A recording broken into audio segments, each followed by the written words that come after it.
Muy buenos días. ¿Cómo amanece en la mañana de hoy? ¿Bien? Bueno, me alegra. Los niños pueden seguir a su clase, allá los están esperando los profes. Nosotros vamos a quedarnos acá estudiando la palabra de Dios. Y bueno, quiero que abra su Biblia, es tan amable, en Lucas capítulo 10. Por favor, busque el libro de Lucas. En el capítulo 10 es tan amable. Vamos a estar leyendo o estudiando desde el versículo 25 hasta el versículo 37. Pero no lo vamos a hacer así de corrido, pero sí vamos a estar mirando una parábola muy conocida que es la parábola del buen samaritano. Y vamos a mirar un poco el contexto en que se da esta parábola. Ahora, ¿por qué me interesa a mí eso esta mañana? Nosotros hemos venido hablando estos días acerca de cómo yo puedo crecer, qué tengo que hacer para crecer, cómo mi vida puede desarrollarse. Entonces decíamos 4 cosas fundamentales y la primera la tratamos la semana pasada, que tenía que ver con mi relación con Dios. Si tú quieres crecer, vas a tener que aprender a relacionarte con Dios, y el secreto que veíamos la semana pasada para crecer era... Oh, muy bien, el que puso cuidado, amén, gracias a Dios por ese que puso cuidado. Los demás que no pusieron cuidado o que no vinieron, no sé qué pasaría. Escucha, si tú quieres crecer espiritualmente, necesitas aprender a obedecer a Dios. Ese es el secreto, nada más ni nada menos. Pero hay otro factor, otra área en donde tú debieras enfocarte para poder crecer, y es en cuanto a las relaciones. Tiene que ver con cómo yo me relaciono con las demás personas, cómo yo me relaciono con mi familia, con mis hijos, con mi esposa, con mi vecino, con todas las personas, relaciones. Eso es fundamental. Esta mañana hemos titulado la enseñanza El Dios de los pobres, porque yo esta mañana deseo hablar con usted precisamente de una relación que a veces pasamos por alto, y es cómo yo me relaciono con las personas que están necesitadas. Hablaremos un poco de las otras relaciones, pero sobre todo hoy nos vamos a enfocar en las personas necesitadas. Y cuando colocamos ese título, El Dios de los pobres, estamos haciendo referencia a que nuestro Dios, el Dios de Israel, Jehová, Yahvé, póngale tantos nombres que tiene nuestro Señor ahí en la Biblia, es un Dios que está preocupado por los pobres. Él mismo se llama así, así mismo se denomina como el defensor de los pobres, el defensor y protector de las viudas, el que cuida a los huérfanos. ¿Es un Dios de quién? De pobres. Déjeme decirle algo que quizás no agrade a muchas personas, pero es la realidad, y es que el cristianismo se ha desarrollado y ha crecido más en las capas pobres de la sociedad y no en las capas de la clase alta, porque el evangelio fue dado principalmente para ¿quiénes? ¿Para quién? Por eso dice un pasaje: bienaventurados los pobres en espíritu. Claro, dice hay pobres en espíritu, pero también el pobre en espíritu, créame que tiene una pobreza física que lo lleva a ser pobre en espíritu y a necesitar ¿de quién? De Dios. Y esta mañana creo que tenemos que entender que nosotros, si somos hijos de Dios, estamos llamados a relacionarnos bien con los que están en necesidad. Estamos llamados a ser responsables, escuche, de los pobres. Y quiero que entremos en materia y vamos a mirar a Lucas capítulo 10. Y empecemos un poco leyendo aquí el pasaje donde dice el versículo 25: y he aquí, cierto intérprete de la ley se levantó para ponerle a prueba. Se levantó y para ponerle a prueba dijo: Maestro, ¿qué haré para heredar la vida eterna? Y él le dijo: ¿qué está escrito en la ley? ¿Qué lees en ella? Respondiendo él, dijo: amarás al Señor tu Dios con todo tu corazón y con toda tu alma y con toda tu fuerza y con toda tu mente, y a tu prójimo como a ti mismo. Entonces Jesús le dijo: has respondido correctamente, haz esto y vivirás. Pero queriendo él justificarse a sí mismo, dijo a Jesús: ¿y quién es mi prójimo? Quiero que en primera instancia tenga usted un punto acá, como que nos sirva de marco para estas primeras reflexiones, y es lo que sabemos pero no queremos aceptar. Hay cosas que tú y yo sabemos, las creemos verdaderas, pero aún así no las queremos aceptar o llevar a la realidad. Hay un hombre, dice ahí, un intérprete de la ley, es decir, un teólogo, una persona que conoce y decide poner a prueba a nuestro Señor Jesús. Más que conocer, más que aprender algo nuevo, más que rendir su vida, él quiere tentar, él está probando al Señor Jesús a ver si realmente es un maestro de la ley. Por eso esa pregunta es una pregunta peligrosa, porque: maestro, ¿cuál es el mandamiento más importante? 613 hay en la ley. Imagínese, ¿cuál de todos esos 613 es el más importante? Pues para que él pueda responder eso tiene que saber, tiene que conocer. Así que escriba, intérprete de la ley, lo que va a hacer es finalmente tentar. Pero sale ahí él con una respuesta del Señor Jesús, y es: ¿tú qué entiendes? ¿Qué es lo que tú lees? Y este intérprete sí que sabía cosas. Dice: ama a Dios con todo tu corazón, con toda tu alma, con todas tus fuerzas, con todo lo que tienes. Y luego ama a tu prójimo. Sí, ama a tu prójimo como a ti mismo. Imagínense, este hombre tenía un conocimiento profundo, tenía un conocimiento certero. Tanto así que el Señor Jesús dice: bien has dicho, haz esto y vivirás. Ahora, la pregunta que tiene este intérprete de la ley es: ¿cómo yo hago para entrar al reino de los cielos o para heredar la vida eterna? Y el Señor Jesús lo mandó directamente a estos dos pasajes. Hay otro, en Mateo también aparece este mismo, en donde le están probando, ¿no? ¿Cuál es el mandamiento más importante? Pero cosas que sabemos y cosas que no queremos aceptar. Cosas que entendemos, pero que no queremos llevar a la práctica, que no queremos aplicar en nuestra vida. Mire, la semana pasada nosotros hablamos de nuestra relación con Dios. Y ya usted sabe cuál es el secreto para crecer. ¿Cuál es? Obedecer. Y hablamos de la vida de Saúl, ¿no? Y Saúl es un ejemplo, mal ejemplo, de lo que no debiera pasar con nosotros. Usted ya lo sabe. Pero hablando hoy particularmente, tú sabes que la vida cristiana es una vida de relaciones. La vida cristiana es una vida que no es individual ni solitaria, es una vida más bien que nos convoca y nos hace parte de un grupo. Uno de los lemas de esta iglesia es: IVAC Central, tu casa, tu familia. ¿Y por qué decimos familia? Porque Efesios 2:19 dice que ahora somos miembros de la familia de Dios. No estamos solos, pero hay gente que sabe eso, pero insiste en seguir sola. No se relaciona bien. O, permítame aquí hacer unas primeras aplicaciones, tiene pésimas relaciones con su familia, por ejemplo. Todo es una pelea, todo es una pelotera, todo es un agarrón para aquí y para allá. No hay día de la madre, sino hoy es día del desmadre, porque eso es una peleadera, ya no se encuentran sino pelean.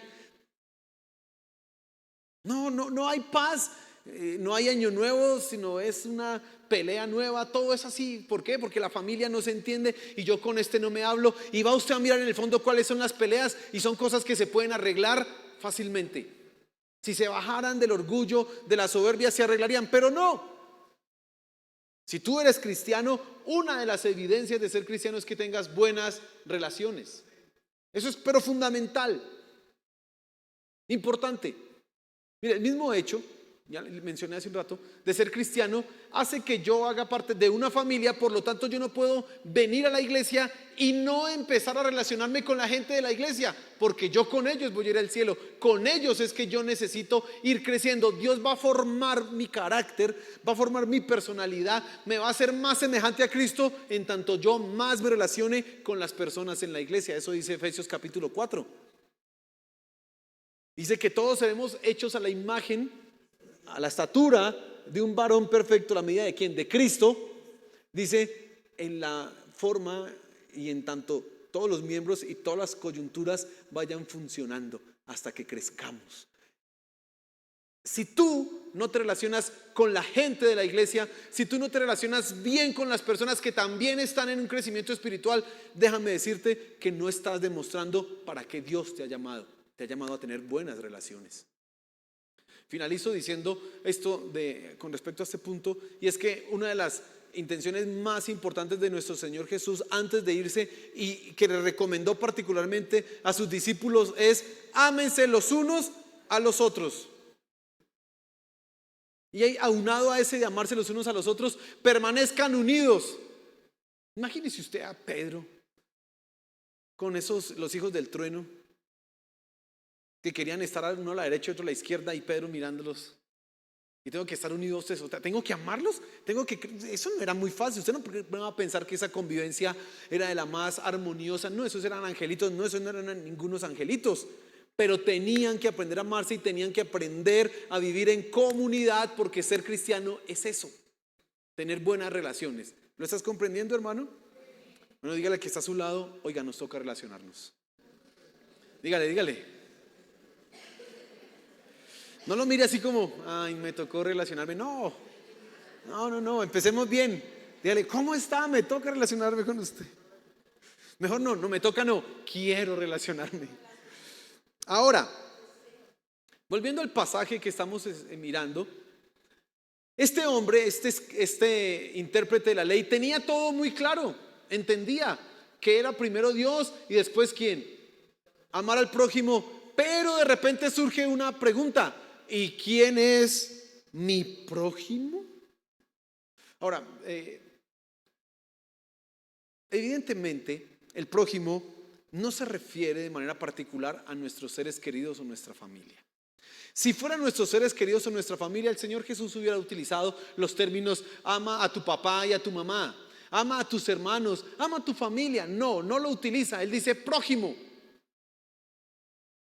Ahora, ¿por qué no utiliza, por qué no la familia y por qué no los seres queridos? Porque se supone que tú debes amar a tu familia y a tus seres queridos. O sea, eso ya se supone que sí. Hasta los que no reconocen a Dios aman a su mamá, aman a su papá, que después el pecado los lleva a andar peleando y todas las cosas, bueno, pero los aman. Yo he visto muchachos en el colegio dispuestos a pelear porque es que se metió con mi mamá y con mi mamá nadie se mete, pero él después le desobedece. Pero es que con mi mamá nadie se mete, dice. Hay un poema antiguo por allá, decía: toito te lo consiento menos faltarle a mi madre. Y no sigo con la otra parte porque no, pero déjela ahí. Pero mire, escuche, se supone y es natural que nosotros amemos a nuestra familia, que yo ame a mi mamá, que yo ame a mis hermanas, que yo ame a mi papá. Se supone que a mis tíos pues yo también los quiero, a los sobrinos. Se supone, eso no hay que hacer una predicación muy grande sobre ama a tu mamá, ella ha dado su vida. No, se supone, ¿cierto? Así que ese término prójimo que aparece acá no se utiliza particularmente a eso. Este mandamiento implica todas las personas que se relacionan de manera directa e indirecta conmigo, que no son mi familia. Eso implica entonces vecinos, compañeros de trabajo, compañeros de universidad, compañeros de colegio, las personas que van conmigo en el Transmilenio. Ese es su prójimo. Las personas que usted va pasando por la calle y de repente va por ahí, ese es su prójimo. No es la gente con la que usted vive. Para esos hay otros mandamientos. De esos hablamos en otro momento. Tu prójimo es toda persona con la cual tú tienes una relación directa o indirecta. Pero entonces la pregunta: exactamente ¿quién es mi prójimo? Y el Señor Jesús utiliza una historia para enseñar esta verdad. Y la historia es la parábola del buen samaritano. Y leamos ahí desde el versículo 30, por favor. Respondiendo Jesús dijo: cierto hombre bajaba de Jerusalén a Jericó y cayó en manos de salteadores, los cuales después de despojarlo y de darle golpes se fueron, dejándolo medio muerto. Por casualidad, cierto sacerdote bajaba por aquel camino y cuando lo vio, pasó por el otro lado del camino. Del mismo modo, también un levita, cuando llegó al lugar y lo vio, pasó por el otro lado del camino. Pero cierto samaritano que iba de viaje llegó a donde él estaba y cuando lo vio tuvo compasión y acercándose le vendó sus heridas, derramando aceite y vino sobre ellas y poniéndolo sobre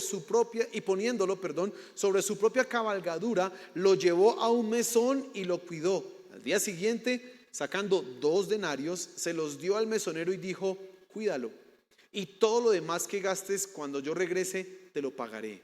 ¿Cuál de estos 3 piensas tú que demostró ser prójimo del que cayó en manos de los salteadores? Y él dijo: el que tuvo misericordia de él. Y Jesús le dijo: ve y haz tú lo mismo. Una historia que enseña quién es el prójimo. Hay unos detalles particulares. Tenemos un escenario y es un escenario de necesidad. Mira, ese escenario es muy posible que nos lo encontremos hoy nosotros en nuestra capital, en nuestra ciudad. Una persona va camino a una ciudad y de repente salen unos ladrones, lo asaltan y lo dejan medio muerto. Le quitan, le roban todo y lo dejan medio muerto, tirado en la calle. ¿Ha visto usted cosas así parecidas? En nuestra ciudad se ve.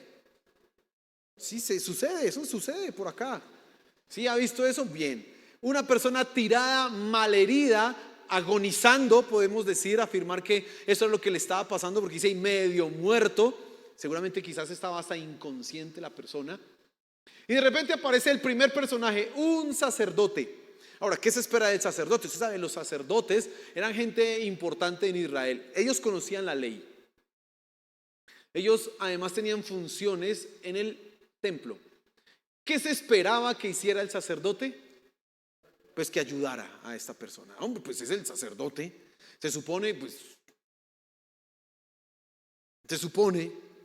pero él dice, pasó de largo. Algunos eruditos sostienen que muy probablemente en su mente estaba la preocupación por dañar su pureza ritual. Los sacerdotes no podían tocar un cadáver y si lo tocaban ya quedaban inmundos durante unos días, entonces no podían ejercer las funciones sacerdotales.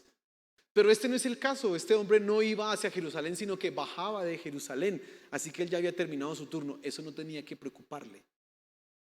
Esa no era la motivación. Pero sigue el segundo personaje. El segundo personaje es un levita, un sirviente del templo. Ya no es el sacerdote la autoridad, sino una persona que sirve en el templo.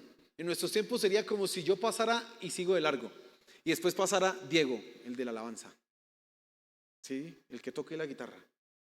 Se supone, sirve en la iglesia, entonces siguió de largo, lo dejó tirado. ¿Qué se esperaba que ese siervo hiciera? Hombre, pues que también ayudara, pero no ayudó. Y aparece entonces el tercer personaje, que es un samaritano. Ahora, el samaritano tenía todas las excusas para no ayudar. Mientras que el sacerdote y el levita no tenían ninguna excusa para no ayudar, el otro, el samaritano, sí podía negarse a ayudar, porque él podía decir: ese es judío y yo soy samaritano. A mí me ven como inmundo, pues que se muera. Él sí lo podía decir. Él podía decir: no, estoy muy ocupado, sigo derecho. Tenía todos los motivos él para no avanzar a ayudarle, pero por el contrario, lo que vemos ahí es que él sí se mueve, él sí decide actuar. Y entonces la enseñanza del Señor Jesús es que el prójimo, nada más ni nada menos, es cualquier persona que necesite ayuda. No es el que me cae bien. Ay, este me cae bien, entonces le ayudo. No, porque si no hubiera sido así, el samaritano no le ayudaba. No es la persona que sea de mis afectos. Usted sabe, nosotros tenemos la tendencia a ayudar a aquellos que nos agradan, a aquellos que nos caen bien, ¿no? Ay, mire, es que sí, le damos y a ese le ayudamos, a ese no me cae tan bien, no, y etcétera. No es ese el prójimo. El prójimo es una persona que necesita tu ayuda, que está en necesidad y que requiere auxilio, no importa quién sea. Ese es tu prójimo. Y esa es la enseñanza final de la parábola del buen samaritano, no es otra. Ahí podemos sacar algunas otras reflexiones, pero me interesa quedarme en este punto. Si tú quieres saber cuál es el prójimo, no solamente es el que está a tu lado, porque alguien dice el prójimo es el próximo, el que está aquí al lado. No, tu prójimo no necesariamente puede estar a tu lado, puede estar a miles de kilómetros, pero si sabes que está en necesidad y lo puedes ayudar, tú lo ayudarás, porque necesita auxilio. ¿Sí estoy siendo claro, hermano? Dígale al que está a su lado, el prójimo es el que necesita ayuda. Dígale, dígale.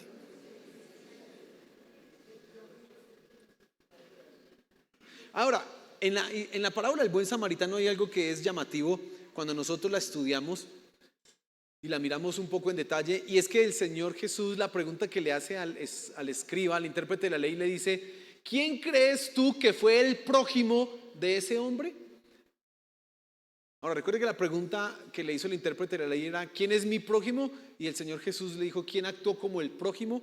Es decir, que de una manera objetiva, el prójimo es el que está en necesidad. De una manera subjetiva, yo también soy un prójimo del que tiene necesidad. Así que tú eres el prójimo de todas las personas a tu alrededor o lejos de ti que están en necesidad. Tú eres un prójimo. Y vamos a pensar un poco. Mira, dijimos que el título de la enseñanza es el Dios de los pobres. Y mencioné algunas cosas al comienzo, y es que Dios ama particularmente a las personas que están en necesidad. Y piensa en esto, por ejemplo. Nuestro Dios se encarnó. Y cuando Él se encarnó, no se encarnó en un rico, aunque Él es dueño de todas las cosas. No, Él no nació siendo adinerado, nació en un pesebre. Y las imágenes que nos muestran a nosotros en Navidad del pesebre, eso está muy bonito organizado. ¿Usted cómo cree que era un pesebre? Eso era una vaina nada bonita, nada organizada. Eso olía a popó de chivo. Y ahí nació el Salvador del mundo. ¿Y por qué nació ahí? Si es el Hijo de Dios, ¿por qué no nació en un palacio? Hay algunos que han dicho que Jesús nunca fue pobre cuando estuvo acá. No, yo sostengo todo lo contrario. Sí, Él voluntariamente se hizo pobre. Él era rico, pero voluntariamente se hizo necesitado.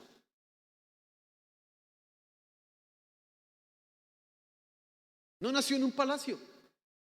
Ahora, ¿su familia era adinerada? No. José era un carpintero, un obrero, tal cual como lo somos usted y yo, que nos toca cumplir un horario de trabajo, porque si no dejamos de trabajar no hay herencia, no hay renta, no tenemos por allá algo en la bolsa de valores que nos produzca plata. No, él tenía que trabajar todos los días en su ministerio. Para que usted tenga un detalle adicional, en el ministerio, los 3 años de ministerio del Señor Jesús, quienes le sostenían y le daban de comer eran mujeres adineradas, porque él necesitaba que le dieran. Tú estás comprendiendo lo que quiero decir, ¿no? Dios ama particularmente a las personas en necesidad y se encarnó en una persona con necesidad. Él tenía todo. Él podía nacer en el mejor palacio, pero no. Él podía llegar aquí con una cuenta bancaria, bueno, no habían bancos, pero déjeme usar ahí, con una cuenta bancaria gigante, no 6 ceros, 20,000 ceros si quisiera, pero no. Él se humilló a sí mismo y se relacionó, y esta es la tercera cosa que quiero que tengas presente, se relacionó particularmente con ¿quiénes? No, con los ricos. Allá andaba eso, mejor dicho, de uña y mugre con Poncio.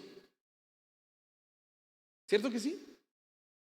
Se la pasaba allá con los romanos. Ay, hola, ¿ustedes cómo están? No sé qué es. Yo vengo a salvar el mundo. No, ¿usted cree que así era el Jesús? No. Estaba con los pobres, con la gente de mala fama, con la gente que estaba en necesidad. Él tocaba a los leprosos, algo que nadie tocaba en esa época. Un leproso era una persona que estaba fuera de la ciudad, se tenía que pasársela gritando: soy inmundo, inmundo, inmundo, y no podía acercarse. Pero él intencionalmente e insistentemente se acercaba a las personas que tenían necesidad.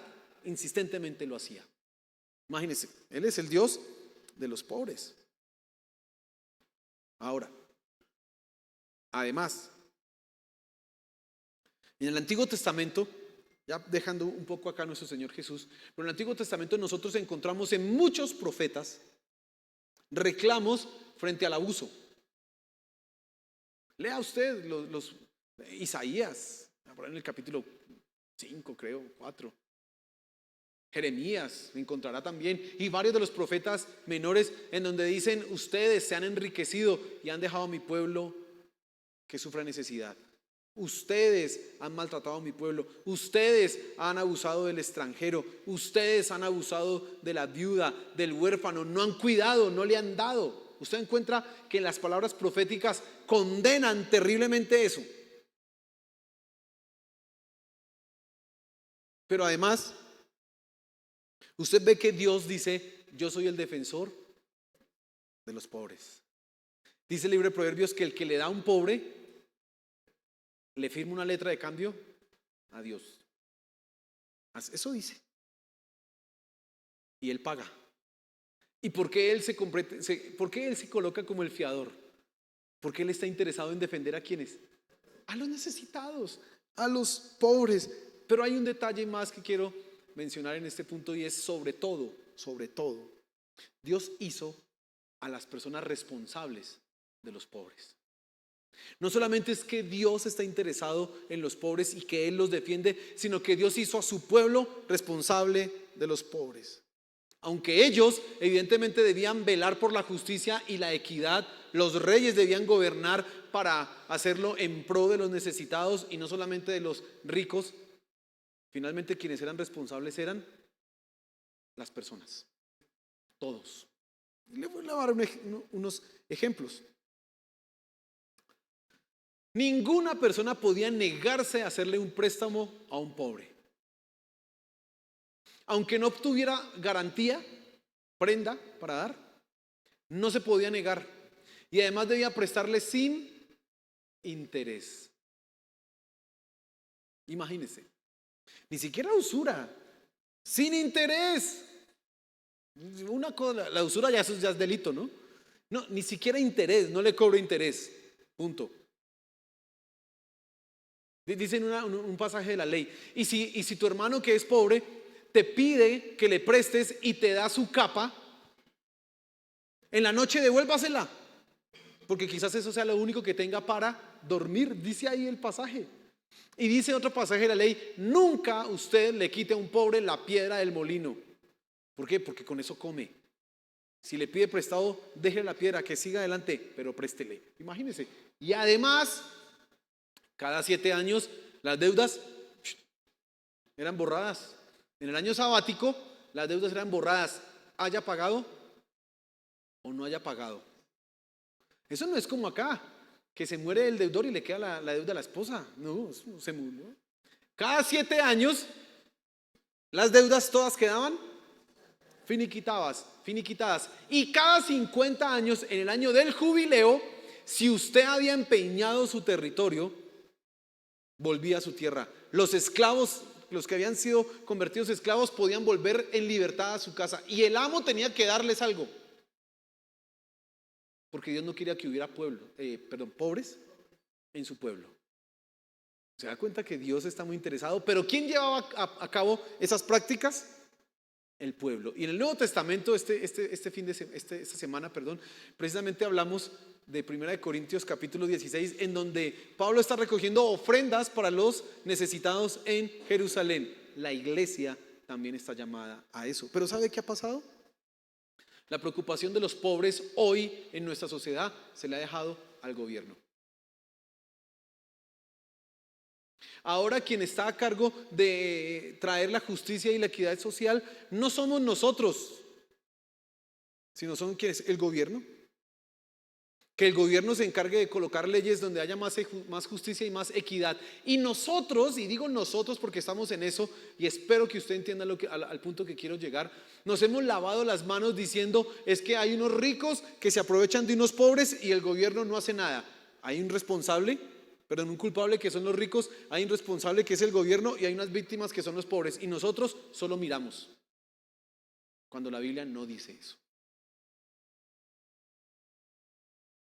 Ahorita muchos en las elecciones escogen a alguien que diga que haya justicia y equidad social. Muy bueno que haya eso, pero solamente como una forma de lavarse las manos. Que lo haga él, que le quite al rico de allá, pero conmigo que no se meta. Porque el rico es el que tiene a esos pobres, y el gobierno no hace nada. Eso no es el mensaje bíblico, mi querido hermano.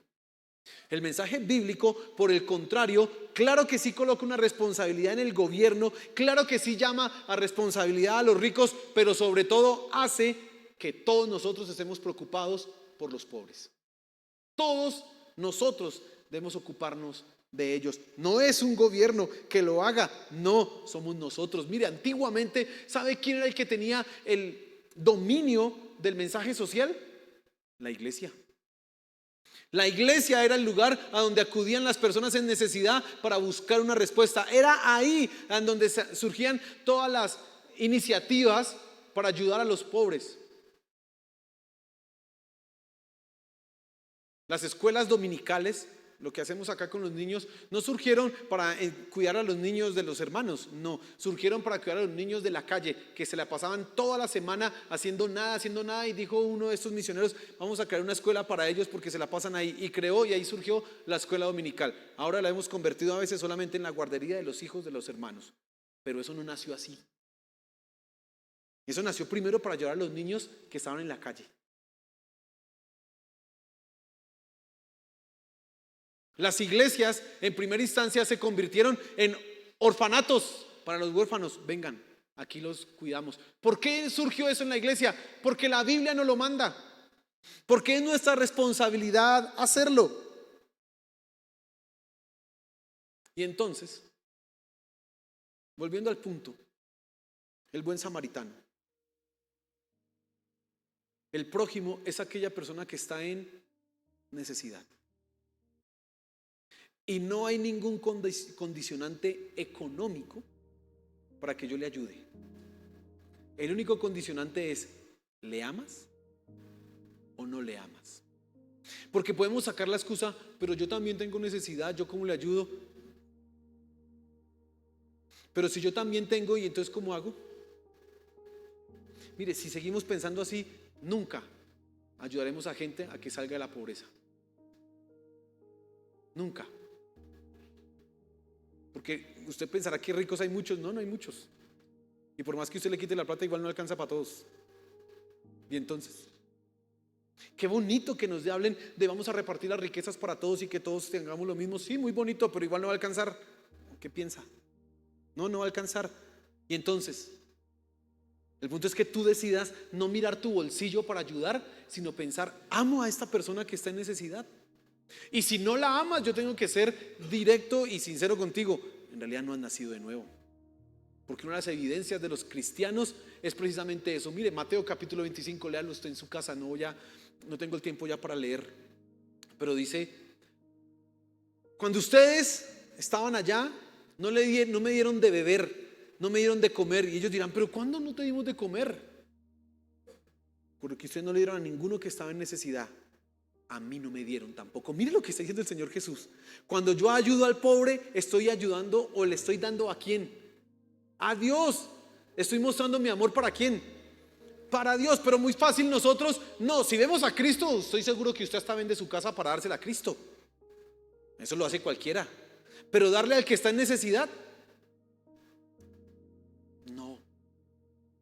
Es nuestra responsabilidad, es mi responsabilidad como ciudadano, como hijo de Dios, ayudar al pobre. No importa si eres rico, no importa si estás viviendo con el salario mínimo, no importa si ganas mucho o si ganas poquito.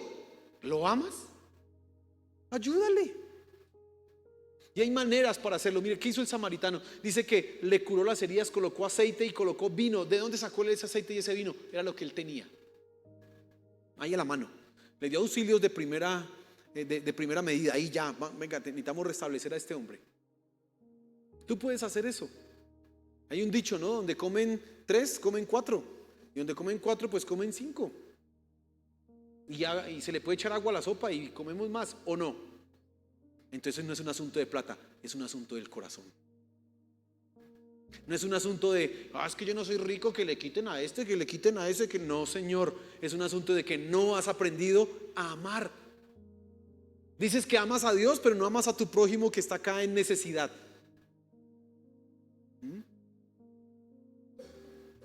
Iglesia, nosotros, de manera sorprendente, en Semana Santa nosotros recibimos ropa, pero no la cantidad que esperábamos. Fuimos nosotros a un sector allá, arriba, a ayudar. Pero a mí me sorprende que esta iglesia, nuestra iglesia, ustedes que son personas que Dios ha bendecido, no puedan decir, oiga, voy a comprar algo nuevo para mis hermanos, para las personas en necesidad. No. Ahora, yo hago el contraste con esto. Años anteriores pedíamos, traiga ropa usada, y nos traían ropa usada, hasta sucia. A varias hermanas, a mi esposa, que eran las que organizaban eso, les llegaba ropa sucia. ¿Ustedes saben qué es ropa sucia? Ni siquiera la lavaban en su casa, se la traen aquí para que la lavemos y la regalemos. Me hace recordar al libro de Malaquías. Decía ahí Dios, si yo soy padre, ¿ustedes por qué no me honran? Si yo soy padre, ¿por qué me traen lo viejo? Vaya, llévele lo viejo a su rey a ver qué le dice. Yo quisiera que aquellas personas que traen esas viejeras sucias se las lleven a la mamá del día de la madre. A ver la mamá qué hace. No se les pasa por la cabeza. No, porque como voy a respetar a mi mamá. No puede ser. Pero pensamos, voy a ayudar a los que están en necesidad. ¿Qué hacemos? Saquemos lo viejo. Saquemos las viejeras.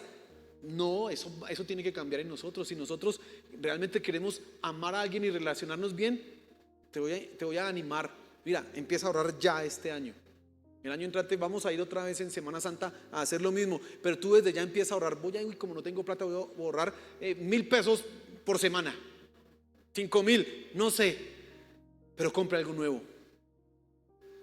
¿Qué le vamos a llevar viejeras a la gente? Eso no es dignificarla. Eso no es amarla. Ay, que yo no lo conozco, ¿y qué importa? ¿Usted cree que el samaritano sí conocía a esa persona? No, pero le ayudó. Y yo estoy llamado a amar a las personas que están en necesidad. Esa es mi responsabilidad. Y da de lo que tienes. Hazlo. Poquito, solo puede comprar una camiseta. Perfecto. Nadie está pidiendo más. Pero a veces nos compramos las cosas, nosotros queremos lujos para nosotros, pero para los otros no damos nada. Eso es una actitud que no es cristiana.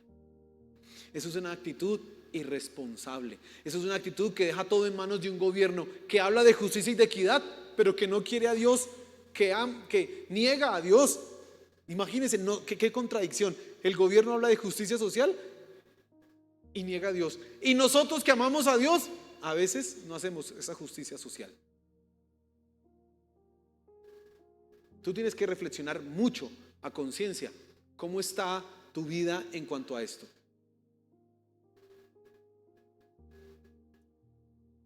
¿Yo estoy dando a los necesitados? ¿Sí lo hago o no? ¿Ayudo?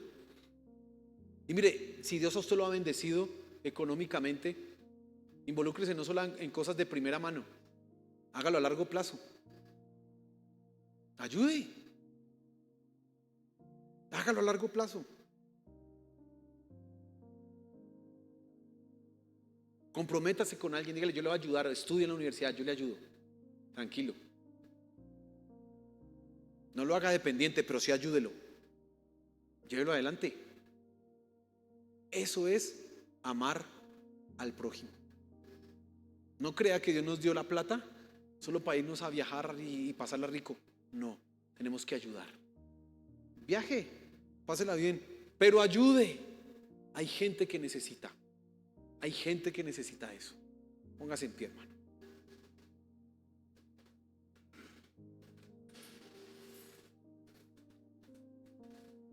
Señor, gracias por tu palabra esta mañana. Gracias.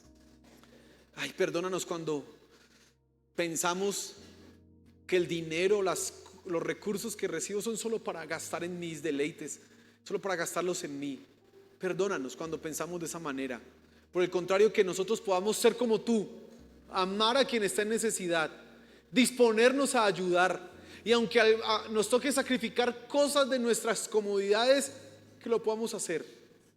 A eso nos has llamado, Señor, que lo podamos hacer. Te lo suplico, por favor. Yo te pido perdón, Padre Celestial, cuando como iglesia hemos actuado de esta forma, cuando como creyente lo hemos hecho. Si tú reconoces eso, pide perdón. Pídele perdón a Dios. Dile: mira, Señor, perdóname. Yo lo único que he hecho es solo pensar en mí, gastar en mí, querer deleites para mí, pedir más para mí y nunca pensar en otros. Pienso que no tengo nada para ayudar cuando tú ya me has dado lo suficiente para que pueda ayudar. Ayúdame, por favor, te lo suplico. Ayúdame. Perdóname y ayúdame, Señor. Cambia nuestro corazón. Te lo suplicamos, Padre Celestial. Gracias, Señor. Gracias por tu palabra y que podamos comprender que estamos llamados a servirte. Te lo suplicamos, Señor. Amén y amén. Un aplauso a nuestro Señor.